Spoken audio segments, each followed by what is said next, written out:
May 1940.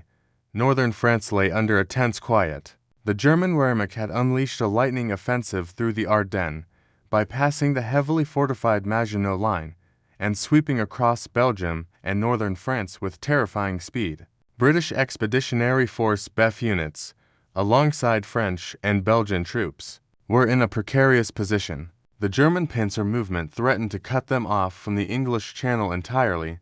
Among the thousands of soldiers facing this peril were men whose names history would largely overlook. Private John Harris, a 22-year-old BEF infantryman from Sheffield, had never imagined that within days he would be thrust into a fight for survival unlike any he had trained for. Alongside him, Sergeant Pierre Dubois, a French NCO, coordinated desperate defensive positions with a fractured and exhausted French regiment. Their mission was simple in description, but nearly impossible in execution: delay the German advance long enough for an evacuation to succeed. Across the beaches of Dunkirk, the calm of the early morning belied the impending chaos. Soldiers huddled in trenches, listening to the distant hum of aircraft engines. The Luftwaffe was already overhead, scouting and bombing with lethal precision. Harris, Dubois, and countless others would soon discover that heroism in this war was less about glory and more about endurance, improvisation, and sheer will to survive. Civilians also became unwitting participants in the drama. Fishermen from coastal towns, having received word of the unfolding disaster, hurriedly prepared their small vessels, knowing they might be called to evacuate thousands of stranded soldiers. These men, heroes of an entirely different kind, demonstrated courage that would go largely unrecognized. As they navigated mines, strafing aircraft, and treacherous waters to save the lives of men they had never met, the German advance pressed relentlessly. Communications were breaking down. Orders from higher command often failed to reach front-line units. Soldiers like Harris found themselves making critical decisions with incomplete information: which defensive positions to hold, when to retreat, and how to survive the impending bombardment. The BEF's top brass, facing the potential annihilation of their forces, could only hope that the evacuation plan would reach its soldiers in time. By the evening of May 26th, the full scale of the encirclement became apparent. Thousands of men were trapped on the beaches, pinned between the advancing Wehrmacht and the incoming tide. The miracle of Dunkirk had yet to begin. For the men on the ground, there was only immediate survival: moving under fire, assisting wounded comrades, and awaiting the arrival of boats that might carry them home. Private Harris's thoughts that night reflected the shared consciousness of countless soldiers. Fear, exhaustion, and determination intermingled. Every man on those beaches faced the same uncertain reality. Each small action, helping a wounded soldier, pulling a comrade from the water, maintaining a defensive line, was a heroism unrecorded in official histories, yet crucial for the survival of the BEF. Thus began the story of Dunkirk's forgotten heroes, the soldiers, civilians, and minor officers whose courage, quick thinking, and endurance formed the backbone of an evacuation that would become legendary. History would remember the Dunkirk Spirit, but the individual acts that constituted it, acts of desperation, humanity, and bravery, would largely remain in obscurity, etched only in personal diaries, letters, and fragmentary eyewitness accounts. By the morning of May 27, 1940, the beaches of Dunkirk had transformed into a sprawling and chaotic tableau of fear, determination, and survival. Tens of thousands of Allied soldiers, British, French, Belgian, crowded the sand, their lines blurred by the masses of men, abandoned equipment, and the relentless roar of German aircraft overhead. The Wehrmacht had encircled the region, cutting off traditional routes of retreat, and the only lifeline remaining was the English Channel. Yet, even this path was far from safe. Private John Harris, alongside his unit, found himself trapped near the eastern sector of Dunkirk. Mortar fire and artillery explosions were constant, each detonation throwing sand, shrapnel, and panic into the air. Soldiers fell beside him, some screaming, others silent. Harris had already witnessed the death of comrades within the first hour of the bombardment. Yet amidst the terror, the men clung to order, attempting to form improvised defensive lines to delay the German advance. Sergeant Pierre Dubois led a group of French soldiers along the perimeter, organizing covering fire and marking routes for retreat toward the beach. Communication was fragmentary. Officers shouted orders over gunfire, relying on hand signals and the occasional burst of artillery fire to coordinate movement. The Luftwaffe intensified its bombing runs. Stuka dive bombers screamed through the sky, unleashing bombs that shredded sand dunes and tore into defensive positions. Soldiers scrambled for any cover they could find: ditches, abandoned vehicles, or even shallow craters. The combination of artillery and aerial bombardment made movement perilous. Despite this, Harlan-like courage emerged in the form of small squads that ferried the wounded toward the water, improvising stretchers and makeshift litter systems from clothing, ropes, and wooden debris. The beaches were no longer simply sand and water, they were transformed into a living battlefield, where every man's survival depended on the collective effort of those around him. Amid the chaos, ordinary civilians became unsung heroes. Fishermen from Dunkirk and nearby coastal villages had set out in small boats, risking strafing attacks and mines. Men like Henry Lefebvre, a 45-year-old father of 3, guided vessels through treacherous waters, repeatedly returning to the beaches despite the omnipresent threat of enemy fire. These civilians worked tirelessly, ferrying soldiers from the shoreline to larger ships stationed offshore. Their courage, often unrecorded in official histories, became an essential factor in the evacuation's success. Without these men, countless soldiers would have faced almost certain capture or death. The German ground forces pushed relentlessly, probing defensive positions and attempting to disrupt the evacuation. Tanks and mechanized units skirted the edges of the city, while infantry advanced through damaged streets. Harris and his fellow soldiers engaged in a desperate delaying action, holding pockets of resistance just long enough to allow small groups of men to reach the waiting boats. Ammunition ran low. Reinforcements were impossible. Every man understood the stakes. Even a few minutes of delay could mean the difference between life and death for hundreds of comrades. Amid the terror, improvisation became critical. Soldiers converted abandoned vehicles into mobile barricades, used sandbags to fortify positions, and scavenged weapons from fallen comrades to maintain a semblance of defense. The lack of coordination with higher command forced lower-ranking soldiers to take initiative. Harris, Dubois, and others exemplified this grassroots heroism, making tactical decisions on the fly under conditions of extreme stress. Each choice where to place a machine gun, when to advance or retreat, who to carry to safety was fraught with risk, but vital to the collective survival of the trapped forces. The psychological strain was immense. Constant bombardment, the cries of the wounded, and the omnipresent threat of capture created a pressure cooker environment. Soldiers fought not only against the enemy, but against exhaustion, fear, and despair. Yet, even under such conditions, remarkable acts of bravery emerged. Men risked their lives to drag comrades to safety, to signal incoming boats, and to maintain communication lines. The Dunkirk Spirit was not an abstract concept, it was manifested in the small, often unnoticed, acts of courage that enabled thousands to survive. One particularly harrowing episode involved a group of French and British soldiers trapped on a small jetty as German troops approached. With ammunition nearly spent, the men held their positions, firing sporadically while coordinating with civilians in boats. As German infantry closed in, Lefebvre maneuvered his boat perilously close, throwing ropes and assisting soldiers in climbing aboard. Each man rescued was a triumph, yet the operation was continuous and exhausting, demanding constant vigilance against both enemy action and natural hazards.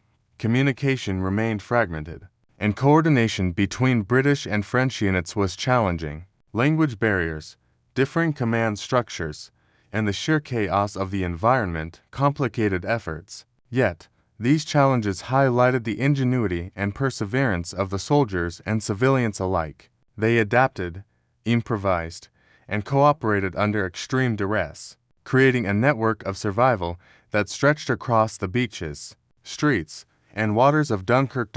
As the day wore on, thousands of soldiers made their way onto boats, ferried to waiting destroyers, and eventually transported to England. Yet, the majority remained, waiting for evacuation that seemed both imminent and impossible. Harris, Dubois, and countless others faced relentless exposure to artillery, sniper fire, and aerial bombardment. Every step, every moment, demanded courage and calculated risk. The beach became a stage for extraordinary heroism, men, women, and even children contributing to the survival of thousands of soldiers, often at the cost of their own safety. By nightfall, Dunkirk's beaches had become a testament to resilience. The evacuation continued, a staggering logistical feat driven by the courage and resourcefulness of ordinary people thrust into extraordinary circumstances. Soldiers like Harris and Dubois, civilians like Lefebvre, and countless unnamed others had performed acts of valor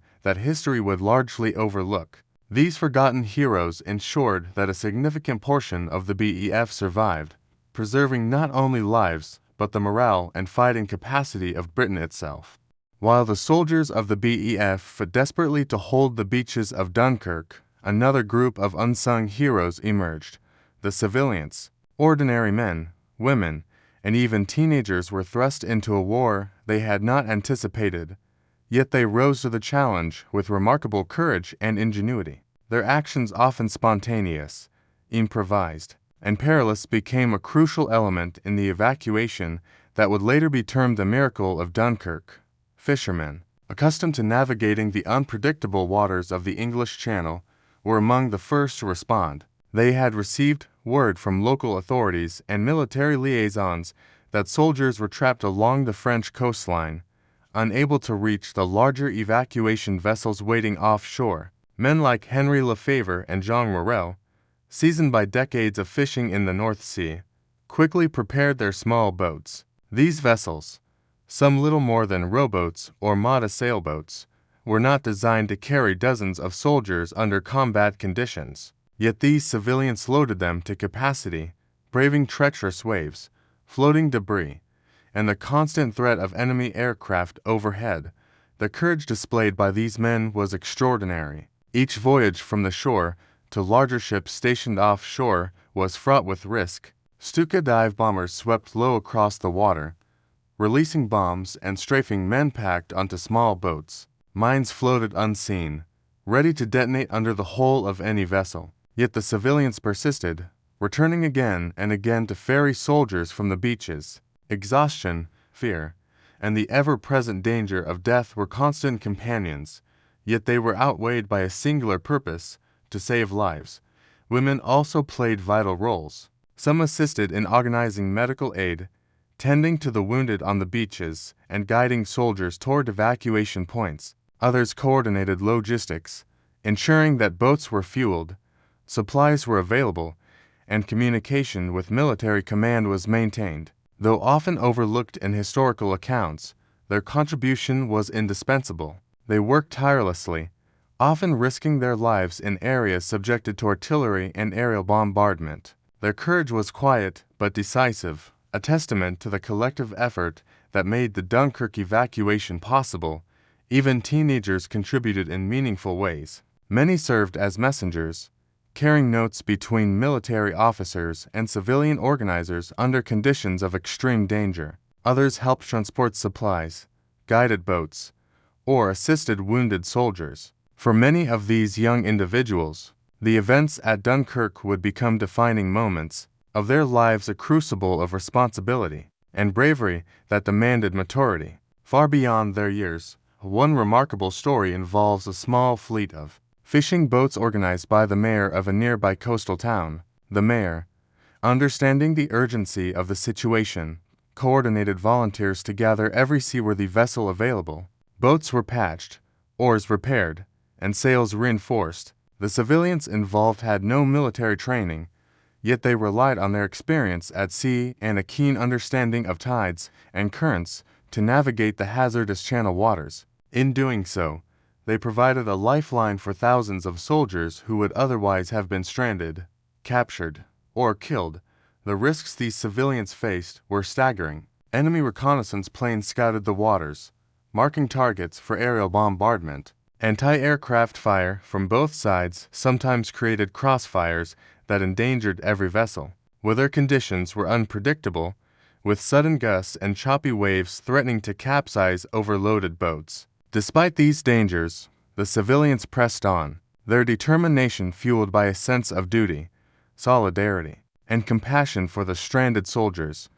Importantly, the civilians acted not out of orders or recognition, but from a shared understanding of humanity in crisis. The soldiers they ferried did not know them personally, yet trust was implicit. Civilians improvised signals, created ad hoc boarding systems, and guided boats through mines and wreckage. Their adaptability, resourcefulness, and courage exemplified a form of heroism that was critical to the success of the evacuation. Every life saved was a testament to their sacrifice. Among these volunteers, stories of quiet heroism abound. Henry Lefebvre, who had already completed several trips ferrying soldiers, returned one night to find a small group of wounded men stranded on the beach, unable to move quickly. Despite exhaustion, he maneuvered his boat under fire, loading the injured soldiers and navigating a perilous return trip. Upon reaching the larger evacuation vessels, he immediately turned around to make another journey. For many men like Lefebvre, the evacuation was not a single act of bravery, but a continuous series of courageous decisions over multiple days and nights. The collective efforts of civilians and soldiers together created a chain of survival. Each link, every small boat crossing, every medical aid effort, every improvised signal was vital to maintaining the flow of troops from the beaches to safety. While history often highlights the organized naval efforts and military operations, it was the extraordinary courage of these ordinary people that formed the backbone of the evacuation. They were the forgotten heroes, whose names would seldom appear in official reports yet whose deeds saved thousands of lives. By the end of the third day of the evacuation, the contributions of civilians had become indispensable. The larger naval vessels could only approach the beaches so closely, meaning small boats were required to shuttle soldiers to safety. The coordination between military personnel and civilian volunteers became a symbiotic operation. Soldiers protected the boats and assisted in boarding, while civilians navigated, ferried, and rescued. This cooperation, though improvised and often chaotic, epitomized the extraordinary Dunkirk spirit that allowed the evacuation to succeed against overwhelming odds. By the morning of May 28, 1940, Dunkirk's beaches were a scene of near-apocalyptic chaos. The Allied soldiers and civilians had already endured days of constant bombardment, but the Luftwaffe intensified their assault with an unrelenting ferocity. Stuka dive bombers screamed through the sky, releasing bombs with deadly precision, while Messerschmitt Bf 109 fighters strafed the packed sands. Each sortie sent explosions ripping through defensive positions, tearing apart equipment, and scattering men who were already exhausted from days of waiting and marching. For Private John Harris and his fellow soldiers, the air assault represented a constant, pervasive threat. Unlike ground attacks, which could sometimes be anticipated and countered, the Luftwaffe struck unpredictably from above. Harris had learned to interpret the engine's pitch, the pattern of shadows cast by the planes, and the subtle whistling of falling bombs. Every sound was a signal, every shadow a warning. Soldiers dug deeper into sand and craters, using whatever cover was available, yet survival remained uncertain. The psychological pressure of being under constant aerial assault was immense. Even the bravest men found themselves frozen by fear or driven to reckless acts to escape the bombs.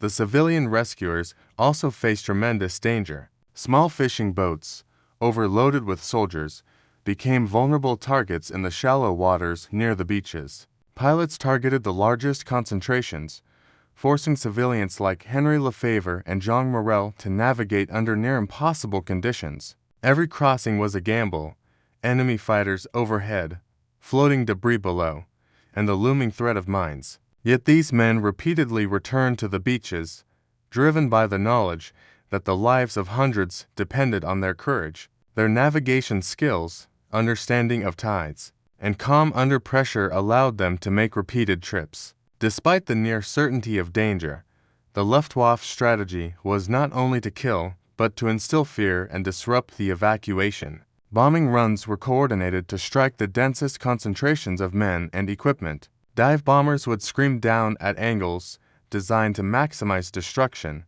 then pull up just in time to avoid anti-aircraft fire. German pilots often executed repeated strafing runs, forcing soldiers and civilians into makeshift cover, while artillery fire shattered nearby structures. Despite being vastly outnumbered, the Allied soldiers relied on improvisation and discipline. Men like Sergeant Pierre Dubois directed covering fire, coordinated movement between groups, and ensured that the wounded were still able to move toward evacuation points. Improvisation extended to the defensive measures against the air attacks. Soldiers dug trenches and foxholes, sometimes reinforced with abandoned debris, vehicles, and sandbags. They used whatever materials were available to create rudimentary shelters. Even simple innovations like laying out broken wood planks to deflect bomb fragments or using mirrors to signal boats safely saved countless lives. The soldiers' ability to adapt quickly under fire was a critical factor in preventing mass casualties. On the water, the civilian fleet faced immense peril. Many small boats carried double or triple their intended capacity. Soldiers had to remain seated, holding their breath and balancing as the boats rocked violently under the impact of wind, waves, and near misses from bombs. Every strike from above threatened to capsize the boats, crush the hulls, or send passengers plunging into cold, debris-filled waters. Yet civilians pressed on, coordinating with military personnel to load and unload soldiers as efficiently as possible. Their courage was measured not in single acts, but in repeated, relentless exposure to life-threatening danger. Despite the ferocity of the Luftwaffe, several factors helped mitigate total disaster. Poor visibility due to smoke and weather sometimes hindered the precision of the German pilots. Anti-aircraft batteries, though limited, provided some protection, forcing enemy aircraft to maneuver unpredictably. Allied coordination with naval vessels offshore allowed a continuous rotation of troops from beaches to ships, ensuring that even under bombardment, evacuation efforts continued. Every narrow escape soldiers running under fire, boats dodging strafing was a testament to both courage and luck. The psychological toll of the aerial assault was profound. Soldiers like Harris endured sleep deprivation, constantly scanning the sky for threats, while civilians navigated treacherous waters with lives hanging in the balance. Many men and women developed routines to cope, quick mental calculations of the safest routes, improvising rest periods in narrow ditches, and relying on communication through gestures and brief shouts. The constant adrenaline drained them physically, but the focus on survival sharpened their instincts. Remarkably, acts of heroism continued amidst the chaos. Soldiers risked their lives to help the wounded from bombed positions to temporary shelters. Civilians maneuvered boats directly under strafing fire to pick up stranded men. Some improvisational tactics, like creating makeshift smoke screens from burning debris to obscure enemy targeting, allowed critical moments for evacuation. Every small, calculated action contributed to the broader effort, demonstrating the extraordinary collaboration between military personnel and civilians.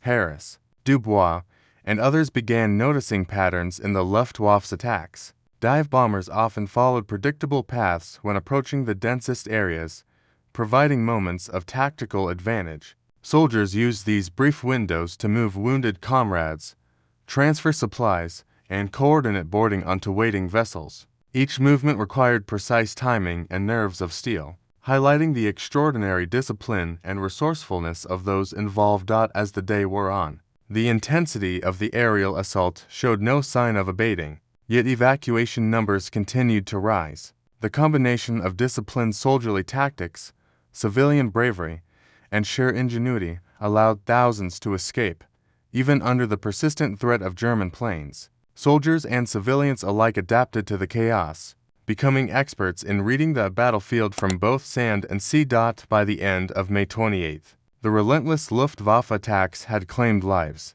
destroyed equipment, and tested every individual's endurance. Yet the evacuation continued. Every soldier who boarded a boat, every civilian who returned for another trip, represented a triumph over one of the most fearsome components of the German offensive. The sheer human determination and cooperation displayed on the beaches and waters of Dunkirk defied the overwhelming odds, ensuring that despite the constant threat from the air, the evacuation would continue to save tens of thousands of lives.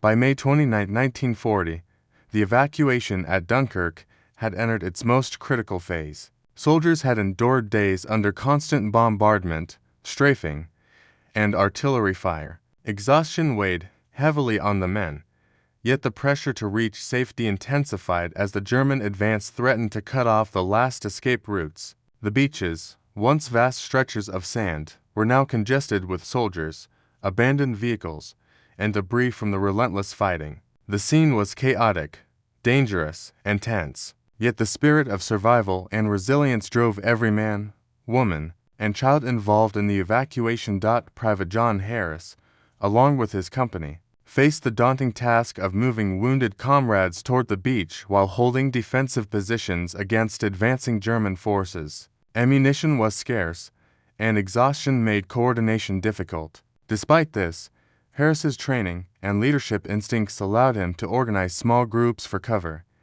implement improvised defensive positions, and establish signals for movement between sectors. Each decision was a delicate balance between delaying the enemy and ensuring safe passage for as many soldiers as possible.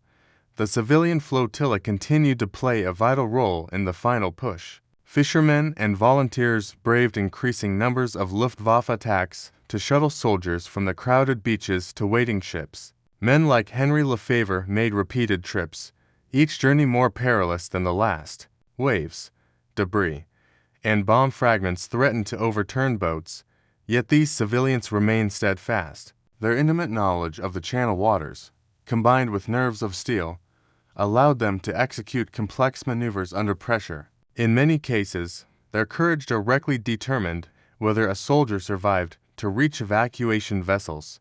Coordination between military and civilian actors became increasingly vital. Signals, both visual and improvised, guided boats through hazardous waters, while soldiers on shore assisted in guiding wounded men toward embarkation points. Some civilians used makeshift smoke screens and reflective markers to obscure troop movements from German pilots. Others assisted in clearing paths through wreckage and debris, enabling soldiers to move efficiently despite chaos. Each contribution was small individually, yet collectively, they formed a sophisticated network of survival that kept the evacuation moving forward.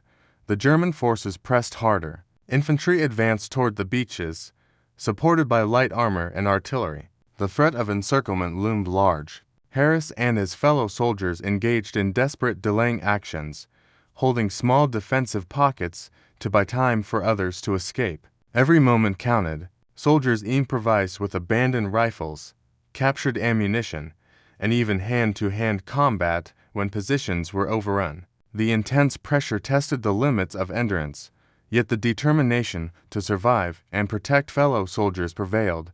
The Luftwaffe continued its relentless bombing and strafing campaigns. Dive bombers and fighters flew repeated sorties, aiming to disrupt the evacuation at its most vulnerable points. The soldiers on the beaches, accustomed now to reading the signs of an imminent attack, adapted quickly. They timed their movements to coincide with lulls in the bombing, used sand dunes and wreckage for cover, and implemented rapid rotations to reduce exposure. Civilians, meanwhile, navigated their overloaded boats with acute awareness of the plains above, coordinating silent signals to avoid casualties. Amid the chaos, acts of extraordinary bravery emerged. Soldiers carried the wounded across open sand under fire.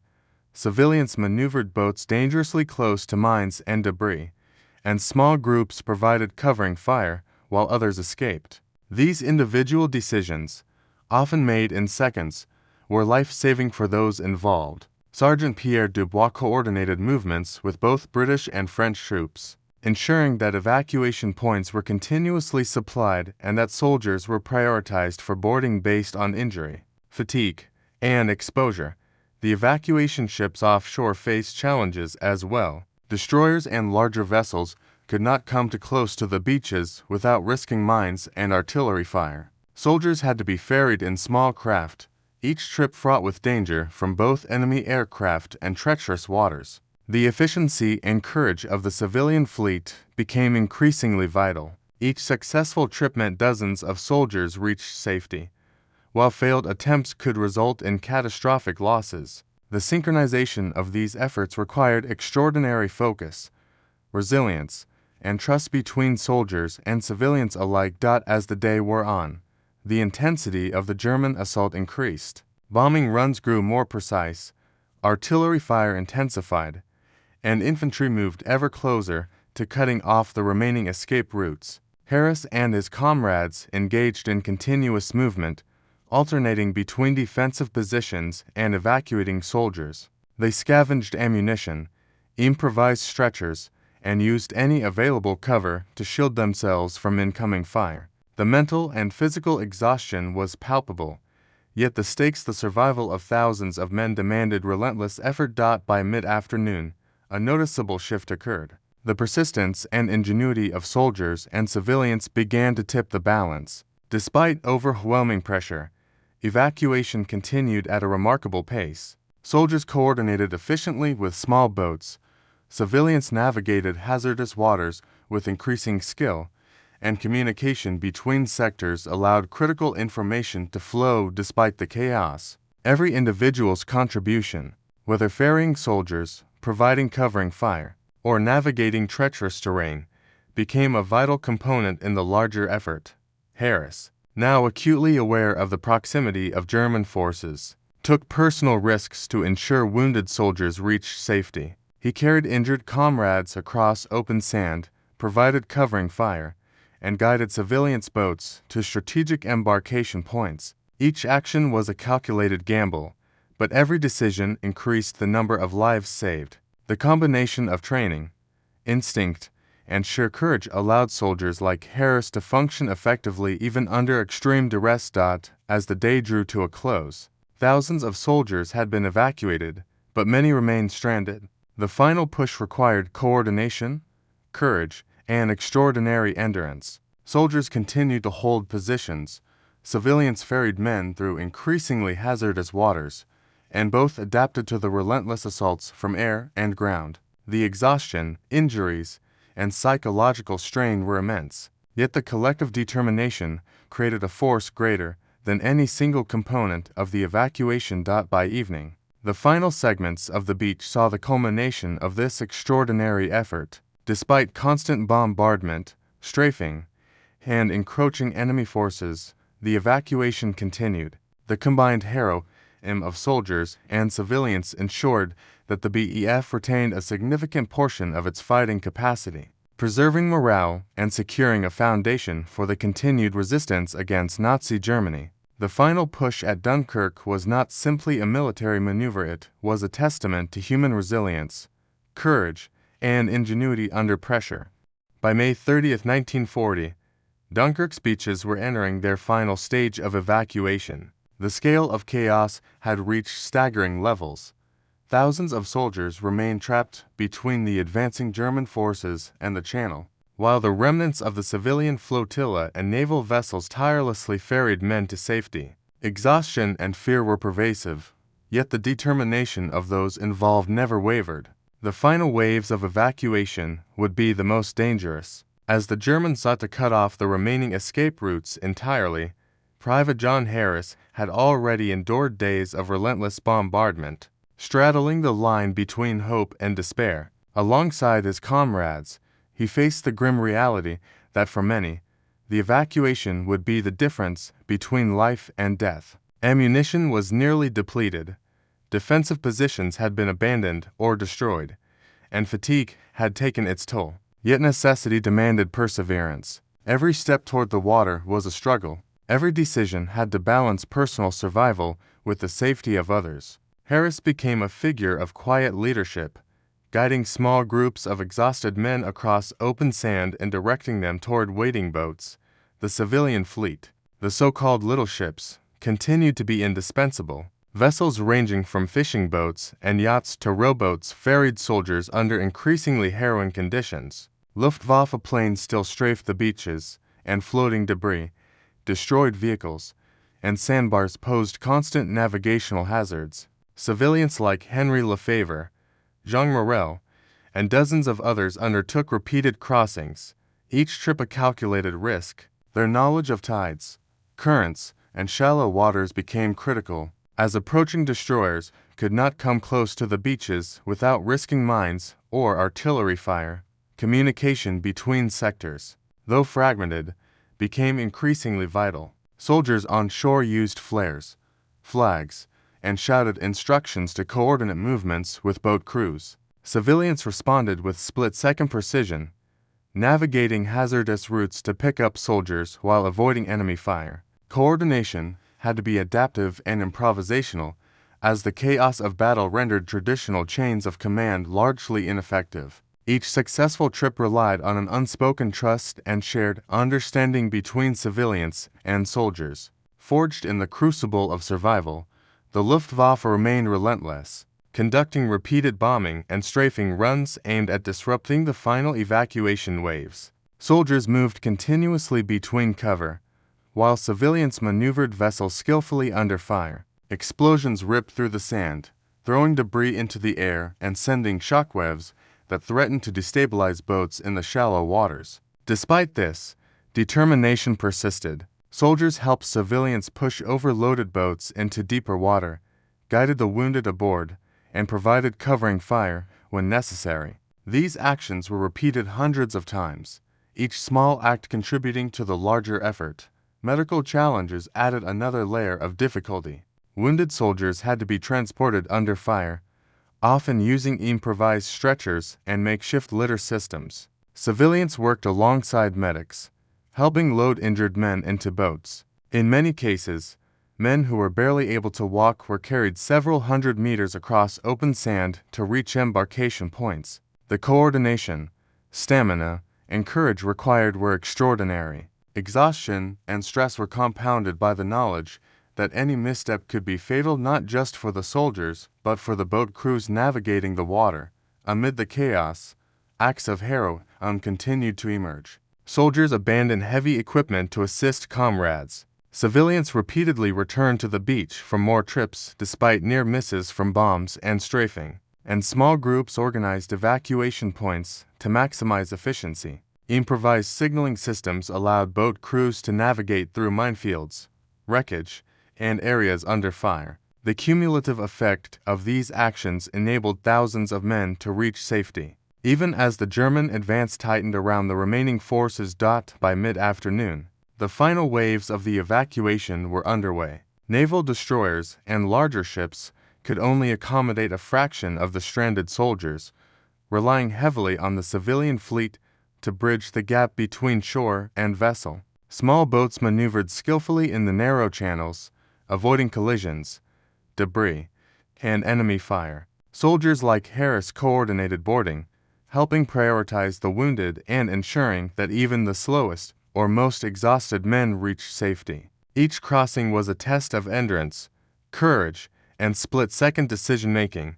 The Germans pressed relentlessly on the ground. Infantry, supported by artillery and tanks, inched closer to the beaches, forcing soldiers to retreat strategically while maintaining defensive fire. Every delay, every cover provided by remaining units, allowed more men to board evacuation vessels. Soldiers improvised barricades using destroyed vehicles, sandbags, and debris to slow the German advance. These delaying actions, often taken by small groups, were critical to ensuring the survival of the final soldiers waiting to be evacuated. The psychological strain was extreme. Soldiers faced constant danger, the wail of bombs, the roar of engines, and the cries of wounded comrades. Civilians endured repeated exposure to life-threatening attacks, navigating in crowded, overloaded vessels. Fatigue, dehydration, and fear were pervasive, yet the urgency of survival and the determination to save lives propelled them forward. Each act of courage, every step across the beach, every trip in a boat, Every improvised defensive action contributed to the ongoing success of the evacuation. As the evening approached, the final hours of the evacuation unfolded. Soldiers continued to guide wounded comrades, civilians braved the waters repeatedly, and coordination between sectors allowed the evacuation to proceed despite increasing German pressure. By nightfall, thousands of men had been successfully evacuated, yet many remained on the beaches. The success of the final waves depended on both skill and luck. Small mistakes could prove fatal, yet repeated acts of bravery ensured that countless lives were saved in the closing hours. By the end of May 30th, Dunkirk's beaches were largely cleared, and the final evacuation waves were completed. The combined heroism of soldiers, civilians, and naval crews had achieved what seemed impossible, rescuing over 330,000 men under conditions of extreme danger and chaos. The final push epitomized the resilience, courage, and ingenuity of all involved. Each individual contribution, from ferrying soldiers in a tiny boat to providing covering fire under relentless assault, played a critical role in the extraordinary operation. With the final evacuation waves complete on May 31, 1940, Dunkirk transformed from a scene of chaos and destruction into a testament to endurance, ingenuity, and human courage. The beaches, once packed with stranded soldiers and battered civilians, were largely cleared, yet the impact of the operation reverberated far beyond the sand and water. The Dunkirk Spirit would become legendary, celebrated in speeches, books, and films. Yet behind the numbers and headlines were thousands of individual acts of heroism and stories of courage, sacrifice, and ingenuity that have remained largely forgotten. Private John Harris returned to England physically exhausted, emotionally drained, but profoundly changed. For him and countless other soldiers, Dunkirk was not a victory in the conventional sense. It was a survival story, a tale of enduring overwhelming adversity through courage and resourcefulness. Harris had witnessed friends fall to bombs, drown in the Channel, or succumb to injuries. He had helped evacuate wounded comrades and coordinated small defensive actions to delay the German advance. These were not acts recorded in official military dispatches, yet they saved lives and preserved the fighting strength of the British Army.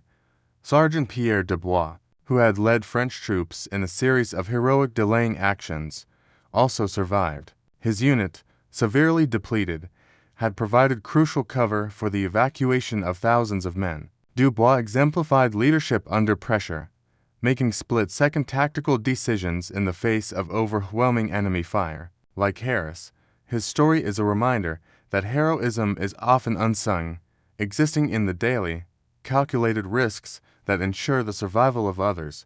The civilian contribution was equally remarkable. Fishermen like Henry Lefebvre and Jean Moreau made repeated trips across the Channel in small, fragile boats, navigating through strafing attacks, mines, and wreckage. These men were untrained for combat, yet their courage and seamanship proved indispensable. Women, teenagers, and other volunteers coordinated logistics, tended to the wounded, and facilitated communication between sectors. Each played a critical role in a collective effort that transcended rank, nationality, or formal duty. Their bravery created the lifeline that allowed the evacuation to succeed.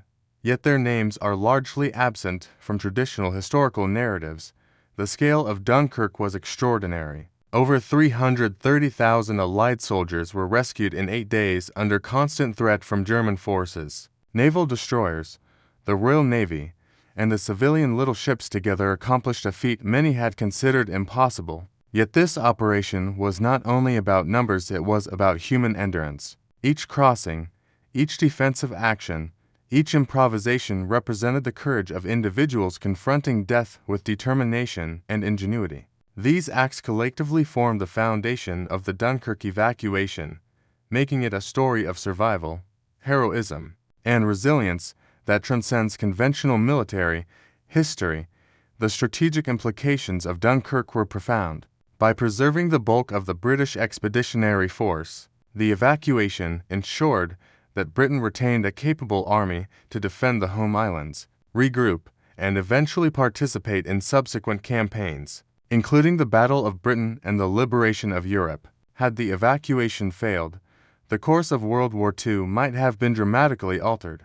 Yet the story is not solely about military strategy. It is about the countless ordinary individuals whose courage under extraordinary circumstances changed the course of history. The psychological and moral impact of Dunkirk also shaped the British consciousness. The Dunkirk Spirit became synonymous with resilience, determination, and communal effort in the face of adversity.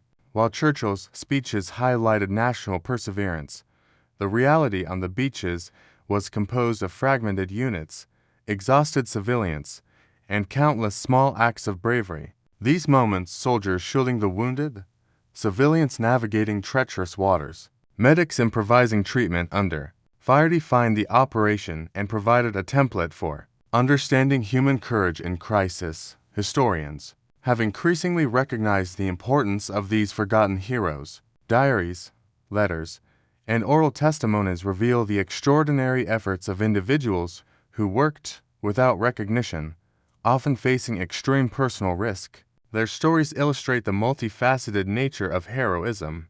Not all bravery is glamorous or celebrated, yet every act has ripple effects. In Dunkirk, these cumulative efforts saved lives, preserved military capability, and created a narrative of endurance that inspired generations.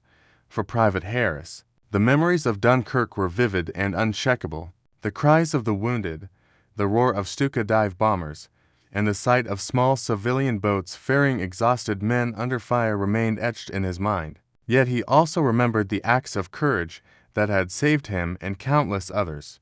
Dubois coordinating defensive pockets, Lefebvre braving strafing attacks, and ordinary soldiers improvising to ensure the survival of their comrades. These were the true heroes, the individuals whose names might never appear in textbooks, but whose contributions were critical to the survival of an army and the resilience of a nation. In reflecting on Dunkirk, one recognizes that heroism is not always about grand gestures or accolades. It is about endurance under pressure, ingenuity in the face of chaos, and the courage to act when failure seems inevitable. The beaches of Dunkirk were a crucible of such heroism. Soldiers, civilians, and volunteers alike demonstrated that collective courage and determination could overcome overwhelming odds. Every soldier evacuated, every boat that reached safety, and every life preserved was a testament to this extraordinary resilience. The legacy of Dunkirk extends beyond military